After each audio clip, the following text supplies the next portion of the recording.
one ring to rule them all, one ring to find them, one ring to bring them all, in the darkness bind them. This is Everyday Nerds, guys, and today we will be talking about the greatest trilogy ever made. Glory to the... Oh, shit. No, that's the wrong episode. My bad.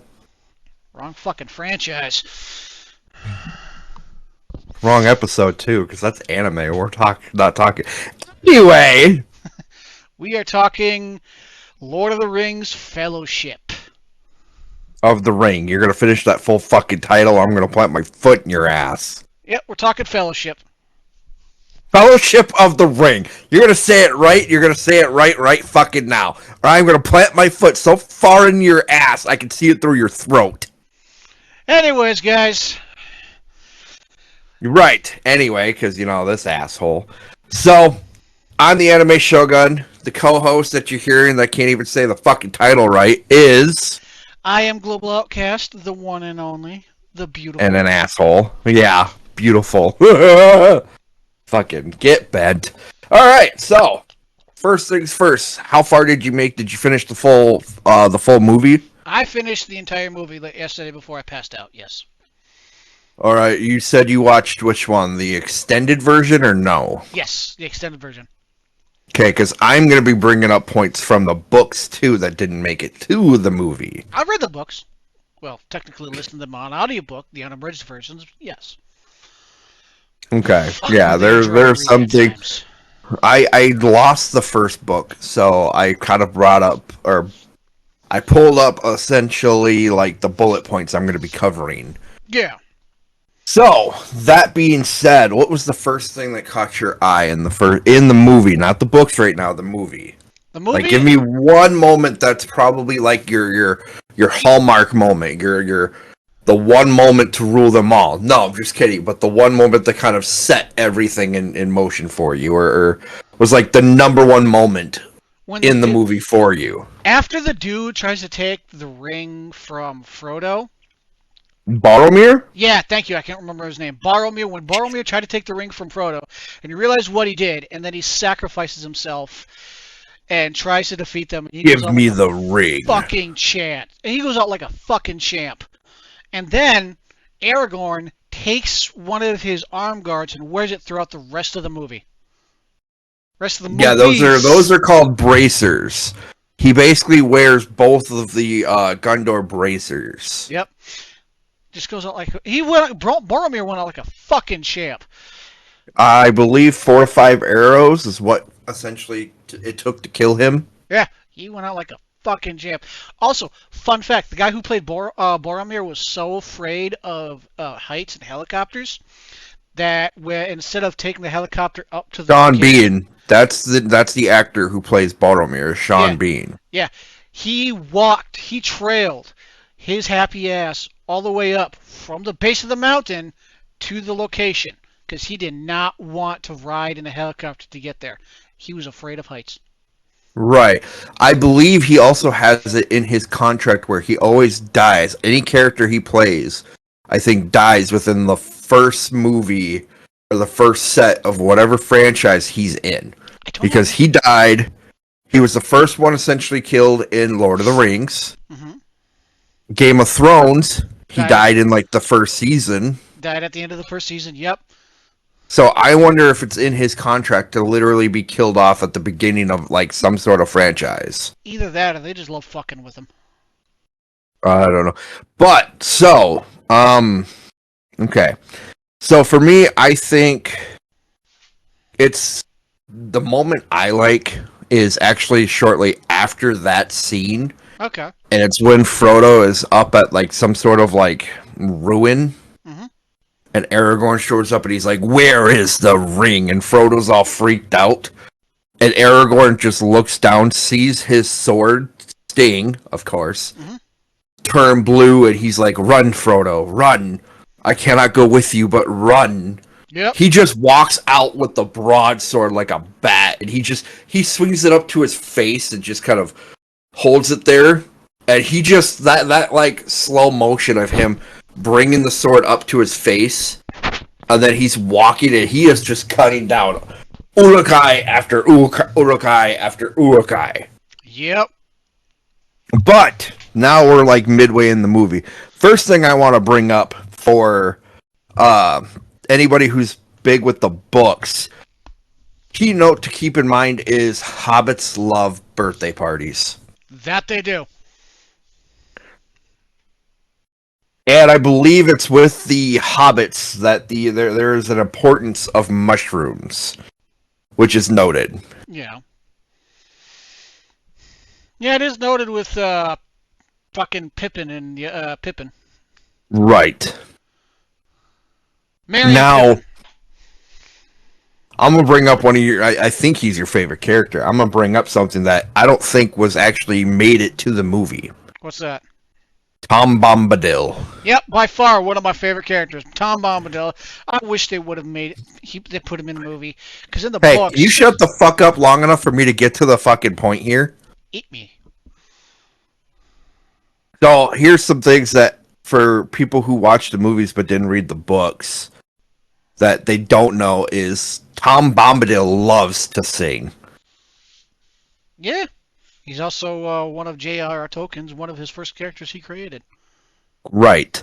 He also isn't tempted by the ring. Nope. Not a lot of people know that. He's not tempted by the ring. He helps the hobbits several times. And rumor was, and this was just a rumor at one point, the man in the movie in the extended version who's holding up the lantern Mm-hmm. was originally rumored to be Tom Bombadil. Huh. That's pretty interesting. Yeah, I like Tom Bombadil. Because in the books, you see, it says he puts on the ring and it does not affect him whatsoever. And he's all like, yeah, it's a nice ring. Here you go. Yeah, I wish he would have gotten some screen time because he is a bit of an OP character. He is. Like, and J.R.R. Tolkien never once told anyone who or what Tom Bombadil actually was. He left him a mystery. Yeah. The only way you actually read much or already know anything about him much is, and I'm sure you may have heard about it in the audiobooks, but he was mentioned in the movie, not in the movies, in the books. Mm-hmm. I wish I could have gotten my hand on the first. I think I have the first book and the third book. I think it's the second book I don't have. Yeah. I'll have to look. Anyway, so, and the other thing to note too that I found interesting with the hobbits is they love to sing. Yeah. Because Sam sings about trolls. Mm-hmm. Bilbo sings for like over 3 pages in the book. Yeah. God, dude. There are points and times in that book that's a dry read, though. Yeah.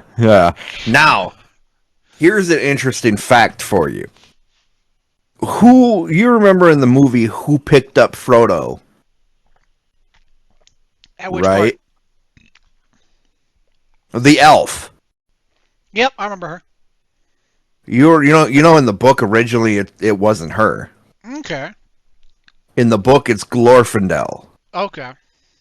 Who I believe, and I don't quote me on this because I'm not 100%. I'd have to reread the book.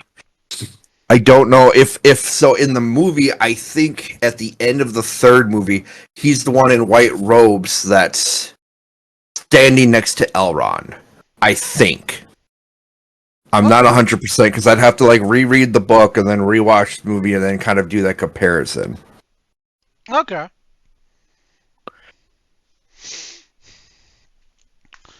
Yeah, And go ahead. I was just gonna say, I understand they had to change some things in the movie, and they didn't change a lot from the books to the movies because they respected it. They respected the Right. franchise. But go on. So that's there's that. Trying to think of another good point to bring up that I thought was actually pretty good. I mean, I'm already happy. I'm surprised that they stuck or they had Arwen show up in the movie and they didn't stick with Glorfindel. Yeah. They probably. And I'm sure I probably like butchered how they said his name, but I'm gonna say Glorfindel because that's literally how it looks to me. Yeah, they had probably had some reason they wanted to do it. I will say this: I did like how they introduced Lothlorien. Who's that one again? Lothlorien is the forest. Okay. That's the forest where Galadriel lives. Oh yeah, that lady. Because there's two major elf forests. Hmm. Mirkwood, which was called something else originally, I don't remember. We'd have to go back to the Hobbit series. Yeah. Go check And them out if you guys then haven't. the Lothlorien is where Galadriel is. Because, well, there's technically, I guess, three, because you could count Rivendell as like a forest, but it's not really a forest. It's more of like I want to say mountainside kind of Hmm. area. Hmm. Um, and here's another key point to kind of bring in that I don't think people realized. When they're in, I think it was in Lothlorien. I don't remember from the movie. You watched this, but, and you could probably confirm this or not. But in the book, Aragorn actually sees his ancestors carved from the stones. Oh yeah, that's right. Because, and I'd have to go far back into the book to reread that. But in the book, for some weird reason, unless uh, one of my listeners probably knows what I'm about to reference, but for some weird reason, the elves actually had some sort of like truce or treaty or some sort of ties with the Numenorians, which is the descendant race that Aragorn's from. I think it's a truce. If I remember correctly, I think it was a truce. Yeah, see, I'd have to go because I don't believe in the movie they covered that. I don't think so either. I don't think I heard anything about it.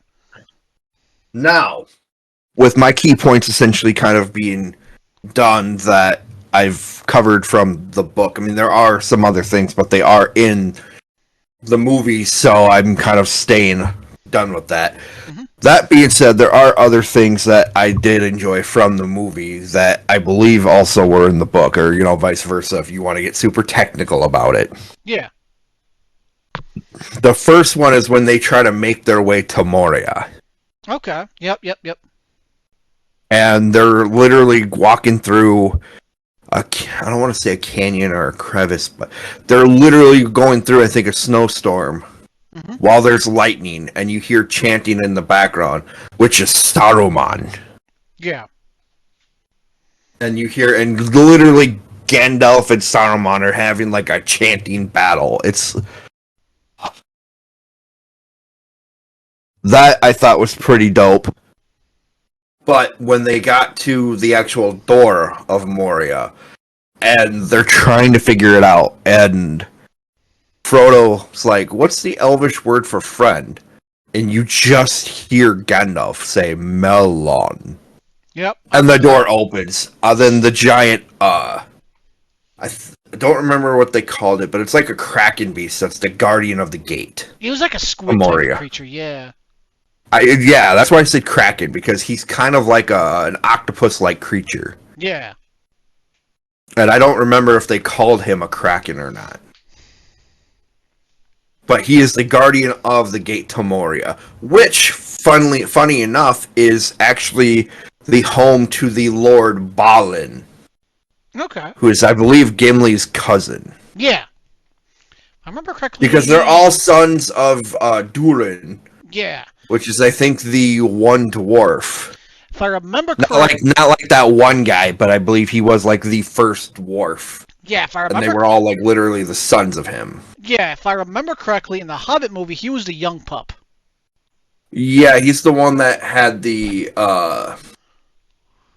book, I believe. Yeah. Yeah. No, he was not the pup.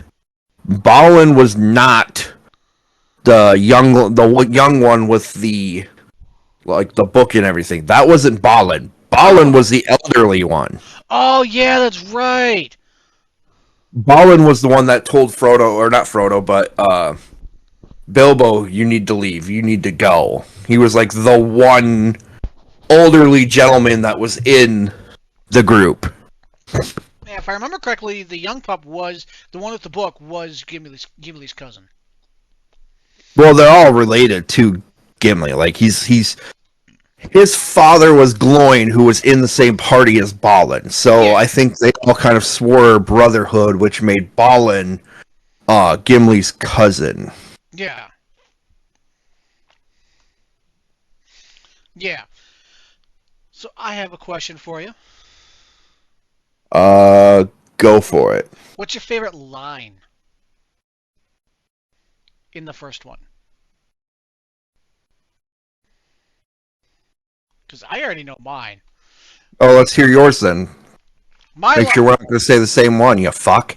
my favorite line is when they're walking through the forest to meet Gladriel, and Galadriel. Gimli's all like, "Dwarves, I have great hearing and great eyesight," and all of a sudden you see a bow and arrow just stick right in Gimli's face. I love that line. Oh, he looks. Oh shit. I have two things that are kind of like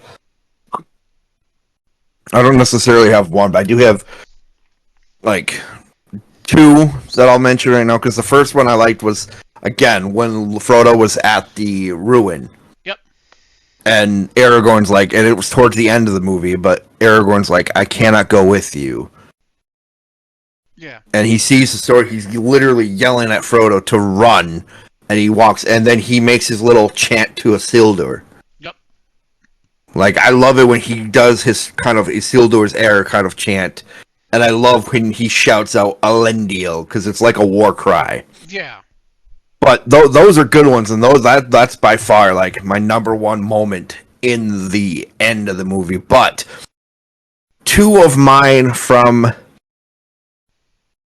uh from the movie.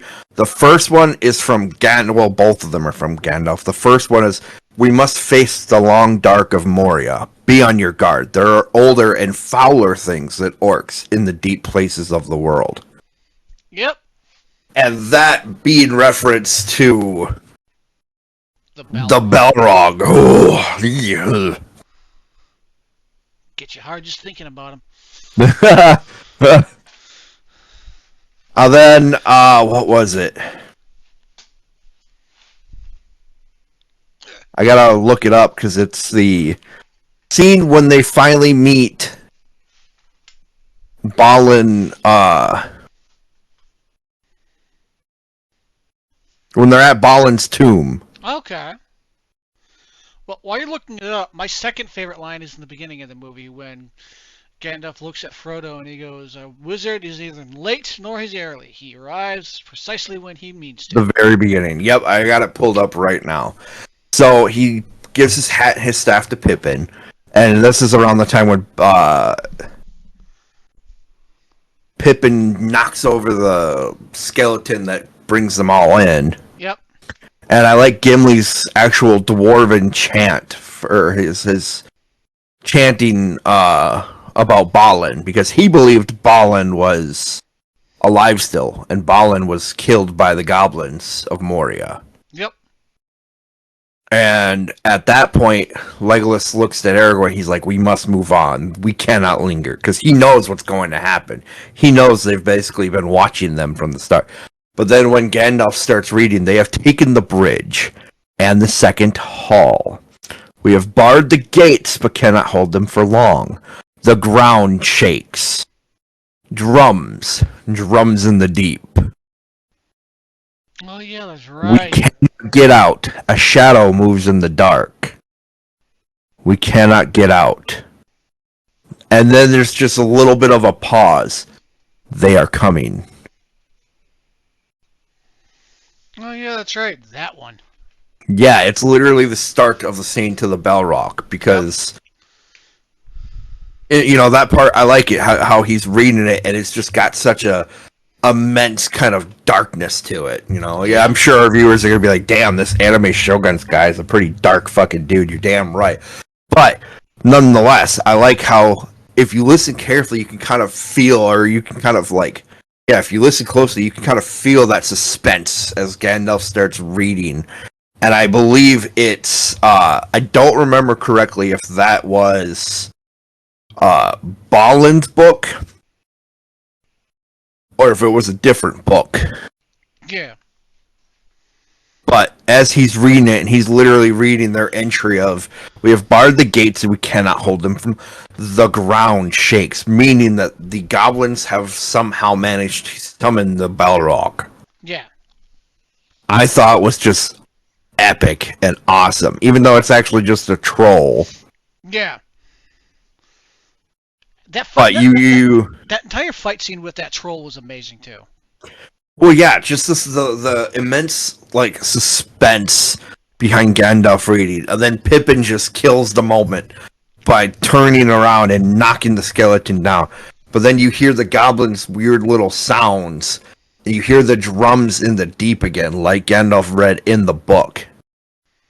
Oh yeah. Drums in the deep, and you hear those same drums in the deep as he had read it. And then they show up, and I believe Boromir was there too. And he's like, they have a cave troll. Because they thought Frodo had been killed because a cave troll used a spear, I believe it was either a spear or a halberd, to kill him. Yep, and he had that mithril armor on. And he was wearing mithril that he had gotten from Bilbo, who, if I remember from the Hobbit series, he had been given that as a gift from one of Thranduil's party members. And I don't remember if it was, I believe it might have been Balin that actually gave Bilbo the mithril. And then in the movie, Bilbo gives it to Frodo. Yeah. Because if you remember from The Hobbit, Gandalf had Galadriel, which is his sword. And the one sword you don't see in the Lord of the Rings series is the Goblin Slayer sword. Oh yeah, that's right. It's not mentioned, I believe it's mentioned in the book, but not in the movie, that Gandalf's sword is called Galadriel. Yeah. But the Goblin Cleaver, I think it was what it was called, not the Goblin Slayer, but the Goblin Cleaver. Yeah. Is essentially kind of like not mentioned at all. But Sting and Galadriel were the ones that made it to the Lord of the Rings series. Okay. I don't know whatever happened from the Goblin Cleaver. Honestly, I don't either. I really don't. Another key moment I think I like is when, and this we didn't bring up, I'm bringing it up right now, so get over it, is when Gandalf finds out that Frodo has the ring. Yeah, that's right. And he shows up and he throws literally the envelope with the ring in the fire. He's like, Frodo, stick out your hand. And he's like, it's quite cool to the touch.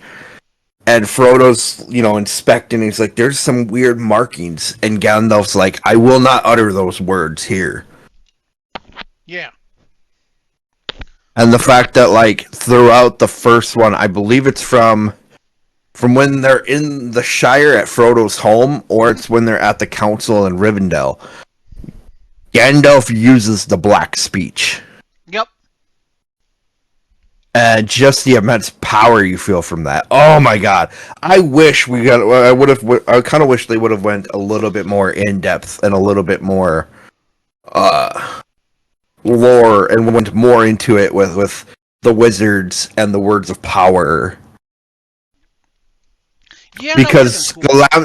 Galadriel, I believe, used a bit of word of power when she essentially took her dark form when Frodo presented the ring. Yeah. I don't know if it's exactly word of power, but that's kind of like what she did. When she went into her dark form, she literally, I think, was like kind of using like a black speech or a dark tone, which is a form of the words of power. Yeah.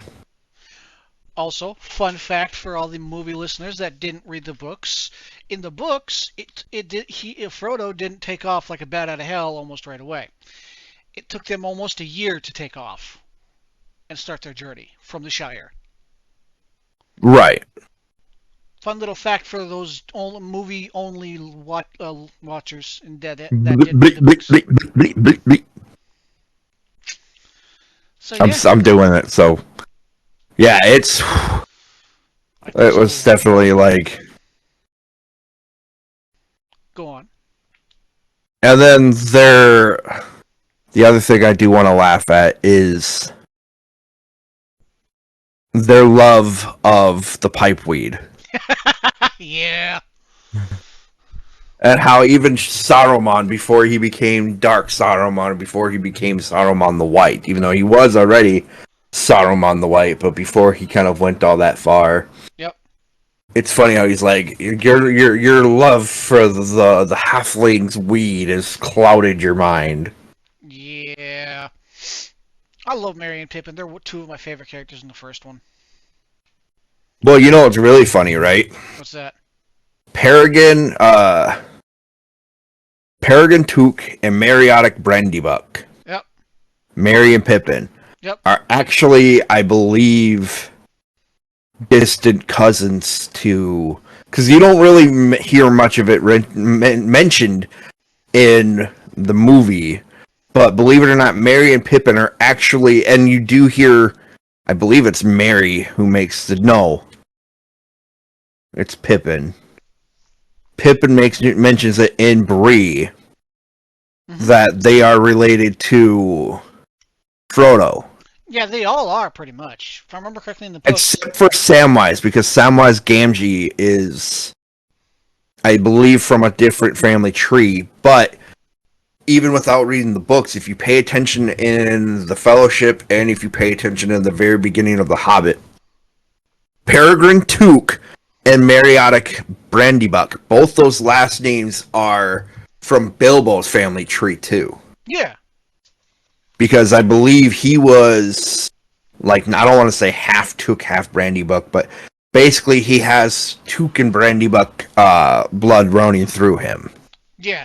I really don't pay attention much to the Hobbits family trees because all that shit gets very confusing. It does get confusing, but it is something that, like, if you've watched it as many times as I watched it, you just tend to kind of, that sits in the back of your mind as a fun little fact.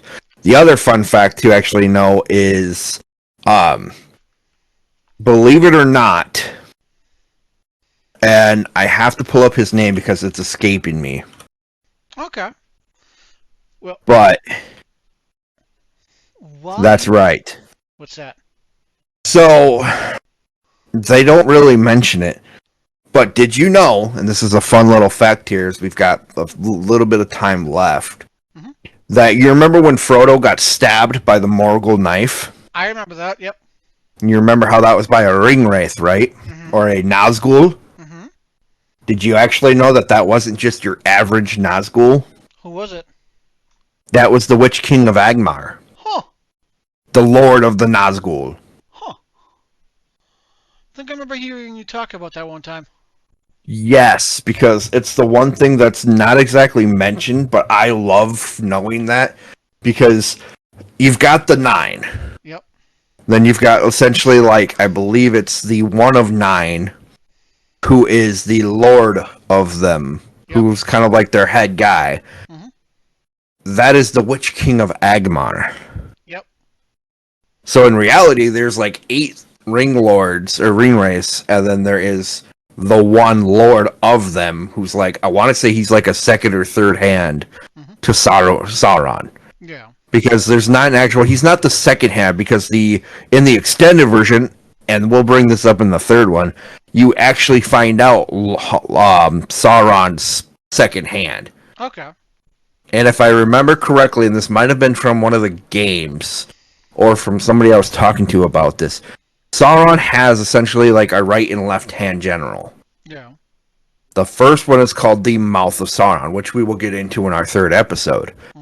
And I believe there is an actual character called the Hand of Sauron. And if I remember correctly, I don't remember if he was just known as the Hand of Sauron or the Black Hand of Sauron. Okay. I do not remember. Okay. And another little fun fact as we get ready to end this, Isildur is actually, if you play one of the games, you'll find out Isildur is actually one of the 9. Hmm. I did not know Now, that. if that's not, so I don't know if it's been confirmed by the books and you don't know that in the movies because you just hear that there were 9 rings for men. Well, as the 9 rings for men essentially are the 9 Nazgul. Hmm. And if you remember in the beginning, you see Isildur gets killed, and they say it was because he was betrayed by the ring. But I believe, and this is from the game, and the game actually does have some lore to tie into the movies. I believe Isildur became one of the 9. Okay. Because if you ever play Shadow of Mordor, and I believe it's War of Mordor, Okay. you get more of a backstory and a little bit more lore into the Lord of the Rings franchise. Like, you Okay. actually find out about the man who created all of the rings but the one ring. Okay. And you kind of see that your main character, and spoiler for anybody who hasn't played the game, but in the end of the second game, you basically take off because I don't remember his name. It starts with a B, but the main elf from the first game who created all the rings creates essentially another one ring to kind of rival Sauron's. Yep. And at some point, the elf wraith that's kind of like possessing with you betrays you and goes with this elf chick to fight Sauron, which it leads to his demise. Yep. As you are trying to stay alive to essentially get your revenge on Sauron, because he essentially killed your family and all that, Yep. you pick up Isildur's ring, and you're literally your glowing yellow eyes like you're becoming one of the ring race. So, fun little fact, if you ever get the chance, play Shadow of War and War of Mordor, and you'll kind of see more of the lore behind Lord of the Rings, and it'll kind of give you a little bit more in-depth explanations with some things. Okay. Fun fact before we leave this thing. When I was reading the Similarian, it stated, well, I think it was a Similarian, it stated that the dwarves were too stubborn and pig-headed to get controlled by Sauron. Say that again, because it sounded like you said Bell wrong. Uh, the dwarves were too stubborn and pig-headed to get controlled by Sauron. Yeah. I thought that was the funniest thing I ever heard when I found that out. Do you know that the dwarves were originally the ones that dug up the Balrog, right? Yeah. Okay. Yep. I remember And that's killing. all the time we've got, so fuck this guy, we're leaving. Yeah. That is our. This has been Everyday Nerds. That has been our Lord of the Rings expert here on Everyday Nerds. I wouldn't call myself an expert, but I would say I'm very, You've seen very it. well I've seen it enough to know some of the small things that a lot of people don't tend to think of. You've seen it and seen it more than I have, so you're more of an expert than I am. Yeah. I'm Global Outcast. That is our resident Lord of the Rings expert, TheAnimeShogun. If you like our content, like, subscribe, follow, stalk us if you want. And if you do have any other things you would like us to bring up, especially in our second episode or our third episode, be sure to hit us up on any of our social platforms. Feel free to try to find us on Discord. Global will be able to send links on our social sites for everybody to be able to reach us. Yes. Let us know, get a hold of us, follow us on all our socials. Everybody's welcomed here. Again, this is Everyday Nerds. Now fucking hurry up and end this thing. And I am out!